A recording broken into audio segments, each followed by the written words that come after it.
শুভ সন্ধ্যা বন্ধুরা। আজকে আমি সন্ধ্যার টিফিন বানাচ্ছি। তো সন্ধ্যার টিফিনে বানাচ্ছি পাস্তা। এখানে আমি পেঁয়াজ, কাঁচা লঙ্কা, টমেটো, বাঁধাকপি ভেজে নিচ্ছি। আর একটু দিয়ে দিব নারকেল কোরানো। নারকেল দিয়ে আজকে বানাবো আমি। ডিম ভেজে নিয়েছি, দিয়ে দিলাম হলুদ গুঁড়ো আর পরিমাণ মতো লবণ।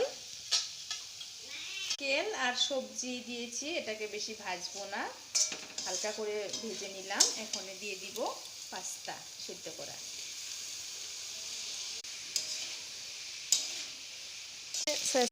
হাফ চামচের মতো সয়া সস দিয়ে দিলাম, টমেটো সস, কিচেন মশলা। এটা দিলে তৈরি হয়ে গেল আমাদের নারকেল দিয়ে পাস্তা।